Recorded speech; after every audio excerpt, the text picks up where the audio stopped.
চলতি মৌসুমে বৈরী আবহাওয়ায় পাটের ফলন বিপর্যয় দেখা দিয়েছে। এতে উৎপাদন খরচ ওঠানো নিয়েই শঙ্কায় কৃষকরা। নাটোর প্রতিনিধি নবীর রহমান বিপ্লব তথ্যচিত্রে ডেস্ক রিপোর্ট। চলতি মৌসুমের বেশিরভাগ সময় ছিল তীব্র তাপদাহ, সময়মতো পর্যাপ্ত বৃষ্টি হয়নি। এতে পাটের ভালো ফলন নিয়ে শঙ্কায় পড়েন কৃষকরা। তবে সেচের পানিতে ভালো ফলনের আশা ছিল তাদের, সে আশায়ও ঘুরে বালি। সেচেও মেলেনি ভালো ফলন।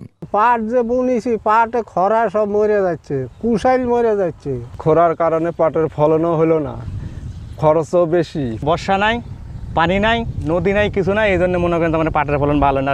সরকার যে রেট দিচ্ছে এই রেটে আমাদের পোষায় না। গত মৌসুমে বিঘা প্রতি পাটের ফলন হয়েছিল 8 থেকে 10 মন, কিন্তু চলতি মৌসুমে ফলন মিলেছে 5 থেকে 6 মন।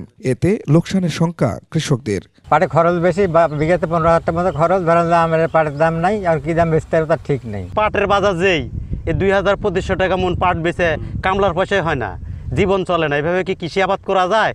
জেলা কৃষি বিভাগ বলছে মৌসুমের শেষে বৃষ্টি বাড়ায় পাট পচানোর খরচ কমবে, এতে লাভবান হবেন চাষিরা। পাট পচানোর জন্য কৃষকরা ভ্যান বা অন্য কোনো যানে পরিবহন করে অন্য জায়গায় নিয়ে যেত, ফলে উৎপাদন খরচ কিছুটা বেশি হয়েছিল। এবছর বৃষ্টিপাত হচ্ছে এবং কৃষকরা আনন্দ নিয়ে তারা পাট ছড়াচ্ছে। আমার বিশ্বাস কৃষকরা এই সোনালী আঁশ ছড়াই বাজারে বিক্রি করে ন্যায্য দাম পেয়ে অর্থনৈতিকভাবে লাভবান হবে। জেলায় এবছর 28,342 হেক্টর জমিতে পাটের আবাদ হয়েছে।